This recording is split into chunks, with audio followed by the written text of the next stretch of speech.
Ooh. End credit.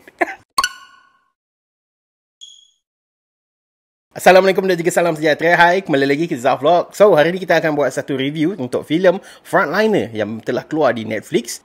Aku sebenarnya tak nak buat review ni awal-awal. Aku dikira awal jugalah dalam 4 hari selepas filem ni keluar dekat Netflix kan. Sebab aku macam fobia sikit tau. Aku bukan takut. Aku just macam, aku nak tahun 2021 ni ending tamat pada tahun ni dengan aman. Aku tak nak kena ancaman ke, kena SKMM ke, laporan polis ke, surat saman ke, letter of demand ke apa. Aku malas. Aku tak nak benda tu. Tapi disebabkan ramai gila yang meminta, bila ada demand kita kena supply. Okay, so ramai daripada korang minta aku review filem Frontliner yang ni lah dibangga-banggakan lah masuk ke Netflix kan. So aku macam wow.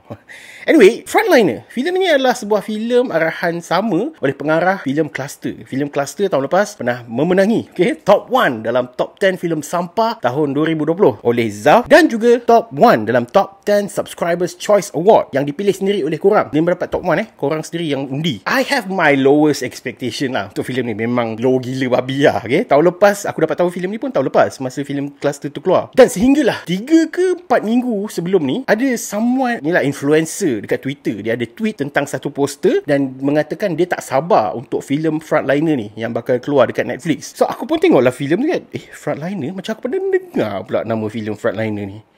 Ni bukan filem yang sama pengarah Cluster ke? So aku buatlah satu post tentang gambar Frontliner dan juga Cluster yang mengatakan bahawa dua-dua ni adalah pengarah yang sama. So waktu tersebutlah reveal that ramai gila orang tak tahu bahawa waktu tu lah, filem tu belum keluar lagi. Waktu tu ramai gila orang ingat Frontliner ni adalah dokumentari. So aku macam kenapa ramai orang ingat ni filem dokumentari kan? Bila aku tengok balik poster tu, dia tak iya juga. Poster tu tak ada pelakon. Dia tak ada Azhan Rani, dia tak ada Beto, dia tak ada Farah Ahmad, dia tak ada Wan Maimunah pun tak ada dalam poster yang post oleh Twitch famous tu kan. So aku macam patutlah diorang ingat dokumentari sebab tak ada pelakon kat dalam poster tu kan. So diorang ingat ni adalah dokumentari tentang perjalanan Frontliner daripada permulaan pandemik COVID-19 tu sehinggalah sekarang ke apa kan.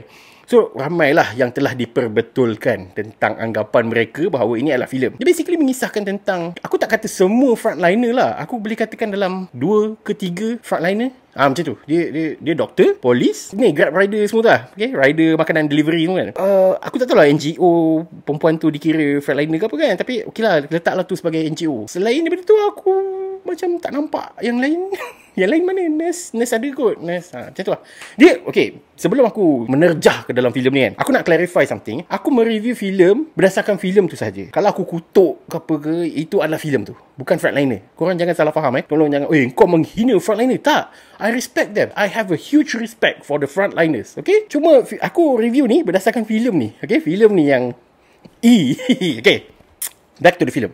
Basically, Frontliner mengisahkan tentang ada 3 orang lah, 3 watak utama sebenarnya dalam filem ni, iaitu aku lupa nama. Semua aku lupa nama. Memang cerita, kalau cerita tak best, aku tak ingat langsung nama dia. Kita ada Azhan Rani, Beto dan juga Aceh. 3 watak utama ni. Seorang doktor, 2 orang ni pegawai polis. So dia orang adalah kisah sendiri kan. Yang doktor ni ada wife yang pregnant.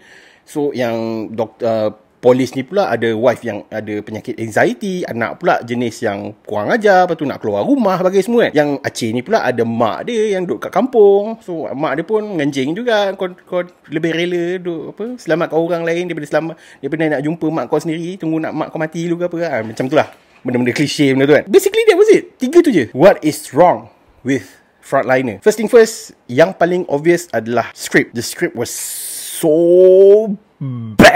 bad as fuck. I'm sorry kalau aku mencarut apa ke. The script was totally aku perasan ramai gila retweet aku punya post malam. Baru sehari dah ramai gila orang retweet. Ramai gila orang kata skrip dia memang cringe nak mampus. Dia seolah-olah macam menonton drama pukul 7 tapi diletakkan di dalam sebuah filem. Macam tu ada rasa dia.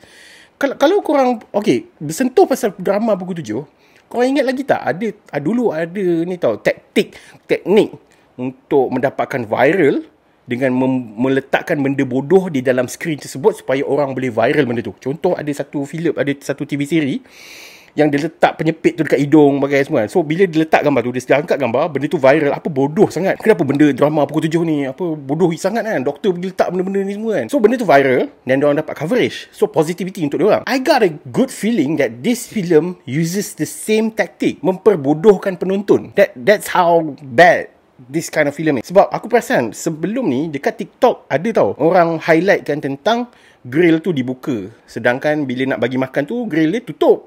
Kau bagi dekat celah grill tu dah, kenapa buka je lah grill kan, sedangkan selepas tu diorang buka grill kan. Aku dapat merasakan it was intentional untuk mendapatkan that viral for the coverage of this film. Aku sebenarnya aku okey je dengan benda-benda macam ni kan, sebab aku tahu benda tu, aku tahu teknik tu. But the bad side of it, the dark side of it, seolah-olah macam penonton ni bodoh sangat. Tahu tak? Dia macam kau letak umpan, penonton semua, benda-benda viral kan, tiba-tiba merebak. Kalau aku dari pandangan aku yang melihat daripada perspektif banyak ni, aku dapat lihatkan macam seolah-olah pembikin filem ini rasa penonton ni bodoh, senang makan umpan, macam tu. So benda tu aku sangat tak suka, especially this kind of tactic untuk melihatkan lagi bahawa penonton ni bodoh. Selepas skrip dia yang agak cringe nak mampus ni, sebenarnya filem ni ada banyak pelakon-pelakon A-list dan favourite aku. Beto Kushairi, Azhan Rani, Farah Ahmad, Wan Maimunah. Almost all of it is A-list star dalam Malaysia. Pelakon-pelakon yang sangat disegani, pelakon yang sangat mempunyai satu komitmen yang sangat tinggi terhadap karakter-karakter diorang. But macam mana diorang boleh ada kat dalam filem ni? I'm sorry, I love Beto. I love him in Bisik Pada Langit. I love Azhan Rani. I love him in Nur, Ustaz Hamadi tu kan. I love Kak Farah Ahmad. Filem paling favourite aku 2020 kan. My favourite. I mean, what happened? Wan Maimunah veteran kot. Kau siapa je yang tak pernah menangis tentang lakonan Wan Maimunah? Memang siapa je yang tak menangis? But sayangnya dalam filem ni almost 1 hour and 30 minutes tak ada rasa bergelinang langsung, sikit tak ada. Aku kalau menangis mengalir mata tu bonus lah, tapi at least nak bergelinang lah. At least aku rasa macam macam tu. Tak ada. Bukan disebabkan oleh lakonan teruk diorang, tapi disebabkan kacaunya dari segi script plot yang terlalu kacau bilau. It was like watching a rojak film. Dia bercampur-campur. Macam tiba-tiba dia macam montaj. Tiba-tiba montaj ni, montaj tu, montaj ni. Banyak sangat. Ini macam montaj waktu aku universiti je. Macam standard aku buat je, tak? Ini aku tak sentuh tentang technical tau. Dekat dalam Twitter ada orang reveal banyak gila technical mistake yang boleh dikatakan unforgivable sebenarnya. Sebab benda tu kind of like kita dah lihat benda tu everyday dekat dalam TV. Okay? Dekat dokumentari jalan-jalan TV3. Banyak gila benda tu dah ditunjuk. Okay? Kenapa diorang pakai PPE tu semua. Dan kenapa tak boleh main buka je, kena buka satu persatu dan sanitize diri dulu baru boleh cakap dengan orang lain. But filem ni aku baca thread dekat Twitter tu, kau boleh pergi dekat bahagian description. Banyak gila technical mistake yang aku tak tahu lah, mungkin intended ataupun mungkin diorang mengalami kesusahan untuk mendapatkan benda tu kan. So mungkin lah benda-benda tu semua. Tapi aku tak nak dengar benda tu. Itu semua alasan. Macam mana kau boleh masuk Netflix pula? Kalau betul benda-benda ni semua kau tak mampu, kenapa kau boleh masuk Netflix? Macam tu lah. Okay. But back to the story. The tanggapan orang terhadap filem ni bahawa masa ni kenapa ditukar kepada Angkatan AKN ke? Angkatan Keselamatan Negara. Lepas tu dengan pakai Myvi-nya letak tampal macam tu je kan. Ada orang bagi tahu, okay, itu mungkin sebabnya lah kebenaran daripada pihak kerajaan, polis semua tak dibenarkan. Waktu tu, waktu shoot, aku rasa syuting ni waktu tengah ni, kes tengah naik masa tu. Masa tu kita tak dapat nak kawal lagi kan. So waktu tu lah, so mungkin tak didapatkan kebenaran. So benda tu aku faham benda tu. Tapi bila benda tu dibuat, kenapa tak nampak believable? Kau faham tak believable tu macam mana? Aku ambil contoh yang paling popular lah, yang memang semua orang pernah, aku tak tahu lah korang pernah tengok ke tak. Cheetah Black. Cheetah Black bukan pakai polis Diraja Malaysia tau. Dia pakai nama lain. Dan macam mana benda tu boleh nampak believable di dalam Malaysia, tapi ini tidak. Itu masalah dia. Kita orang tak persoalkan kenapa kau nak tukar nama ke, nak tukar the concept ke apa, tak kisah. Tapi make it believable for the audience.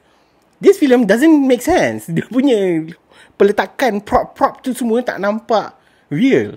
Nampak macam standard. Alah, ini budak universiti pun boleh buat macam ni. Tampal macam tu je dekat Myvi kan. Dah lah pakai Myvi.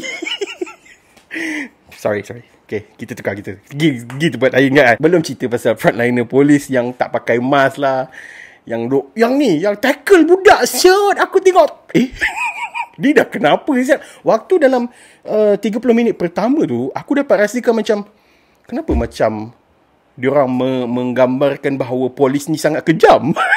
Waktu 30 minit pertama tu aku macam, kejam sangat ke pun, kenapa diorang merepresenting polis seolah-olah macam kejam dalam filem ni. Aku macam, ya betul lah ni, kata nak bagi tribute kepada frontliners semua kan. Tapi macam tak, aku tak rasa pun.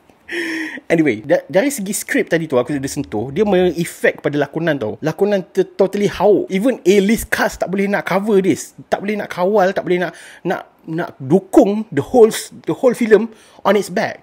Pelakon-pelakon hebat dia pun tak mampu nak selamatkan filem ni. Aku tak kisahlah selepas ni tiba-tiba Azhan Rani ke Beto tiba-tiba nak minta maaf ke apa ke kan. Aku tak kisah benda tu, sebab benda tu dah lepas pun, dah keluar kat Netflix pun. Dan aku pun sebenarnya honestly malu benda ni boleh keluar kat Netflix. Belum cerita pasal technical visual. Sebenarnya aku bagi jujur kat korang masa aku tengok filem ni, dalam 10 minutes pertama, 10 minit yang pertama, aku dah rasa, alamak, mampus aku. Dah lah tahun lepas aku kutuk kau filem Cluster kan. Takkanlah filem Frontliner ni aku nak kena puji kau kan. Yelah, kau dah kutuk kau filem dia dulu ni kan. Tengok dia buat satu anjakan paradigma. Tiba-tiba tahun ni dia buat filem yang gempak gila babi kan. So masa 10 minit tu, aku rasa macam believable lah juga. Sudah, filem ni sedap ke sial. The visual, the tone, the camera quality, dia punya color grading, dia punya angle semua tu macam perfect gila masa 10 minutes pertama tu. So aku dah jadi macam, oh shit, filem Frontliner ni gempak ke siap. Sebab the visual was good for the first 10 minutes. Selepas 10 minutes tu aku tengok, masa tu mampus aku macam mana aku nak review the filem ni.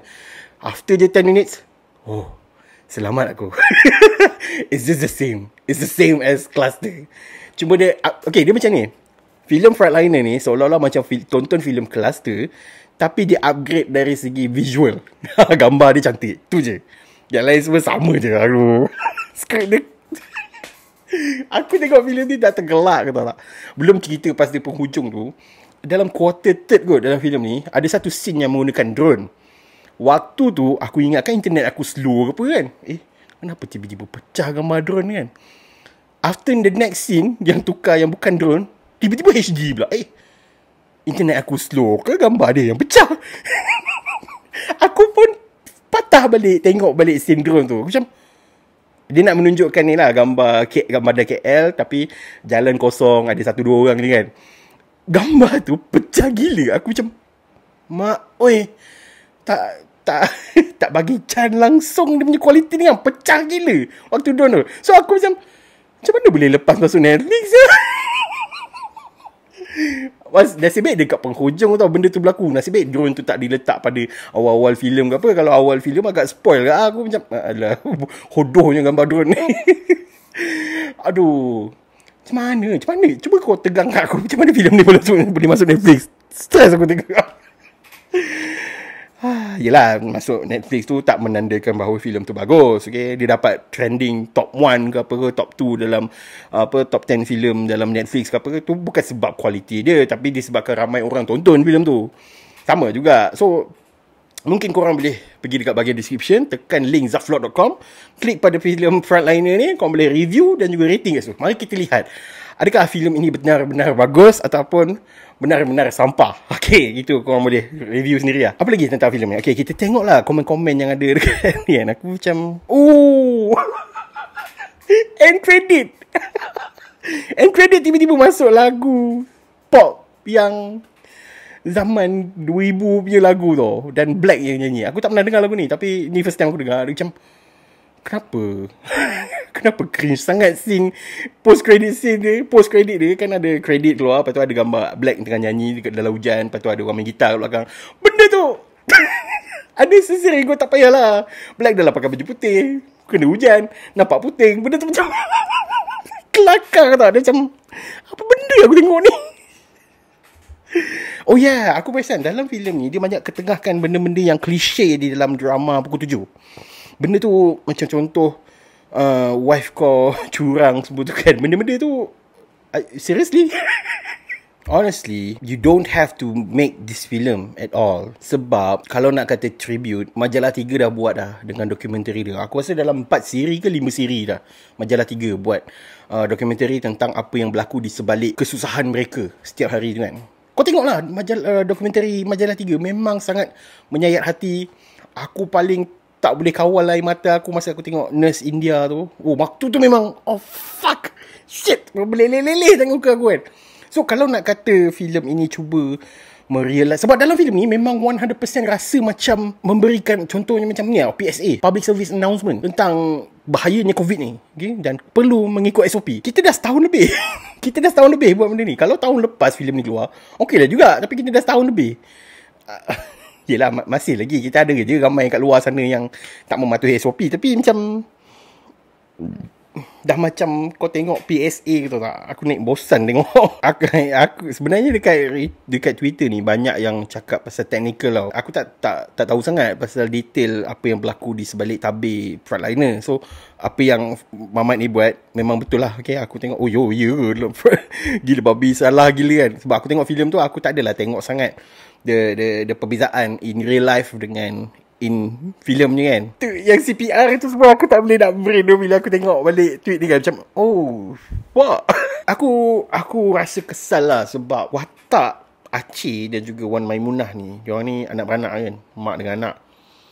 Dia tak sentuh pun aku punya hati ni. Selalunya cerita-cerita yang macam ni, kehilangan orang, kau boleh relate tau. Aku, arwah bapak aku pun meninggal, mengejut. Okay, aku kat Sarawak dulu tengah study, dan tengok pagi tu dia meninggal. Aku kena beli flight patah balik ke Sarawak. Nasib baik pakcik aku yang tolong belikan tiket. Masa tu aku tengah tak ada duit. So aku ada rasa sense of lost someone. But this film failed to do so, untuk menjentik sikit pun hati aku waktu kematian, spoiler, waktu kematian watak Wan Maimunah kat dalam filem ni. Tapi adakah filem ini sampah?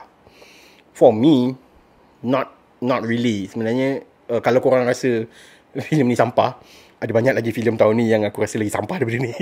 Cuma korang tak tengok je. Okay, Frontliner ni walaupun dia punya technical, dia punya quality was better lah. Gambar dia cantik sebenarnya, okay, dengan colour grading yang okay. Tapi dari segi story, daripada segi plot, dari segi skrip, daripada segi lakonan, semua teruk gila. Dia tidaklah berada di kancah yang sangat teruk untuk filem sampah tahun ni. Dia berada dalam range mediocre filem sampah macam tu. So, untuk Frontliner ni, berapa rating aku untuk filem Frontliner ni? I would give this film a 2/5 shit untuk filem Frontliner ni. Okay? Tapi kalau korang nak tengok dokumentari Majalah 3 tu, itu mendapat rating sebanyak 5/5 Infinity Star. Okay, so ya, mungkin aku punya pendapat ni sikit je, tak ramai apa. Aku rasa orang budak-budak Twitter ni, TikTok ni, yang banyak remeh kan. So mungkinlah ramai gila orang suka filem Frontliner ni kan. So itulah sebabnya aku adakan satu platform, okay, iaitu zafvlog.com. Kau pergi ke website tersebut, kau klik poster Frontliner, dan korang boleh turunkan kau punya review dan juga rating untuk filem ni. Mana tahu ramai gila orang suka. So semua rating korang tu akan dirangkumkan kepada satu point. So point tersebut lah kau akan dapat lihat adakah betul filem ini teruk ataupun sebenarnya memang betul-betul filem ni bagus. Okay, so kau boleh pergi dekat zafvlog.com, review dan rating kat sana. Okay, aku harap review ni boleh tahan lama. Okay, janganlah tiba-tiba aku take down video ni dan tiba-tiba jadi eksklusif untuk members ke apa kan. Kau boleh tengok juga review cluster aku tahun lepas. Aku dah private kan, aku specialize untuk members saja, 4K and above kalau tak silap, yang boleh tonton video review tu kan. So yeah, kau boleh jadi member juga. Segala pertolongan korang memang banyak membantu untuk aku membayar upah-upah lawyer semua. So itu saja untuk hari ni. Thank you very much for watching. Hopefully cubalah kita mengambil benda yang positif daripada semua orang berkata tentang filem ni.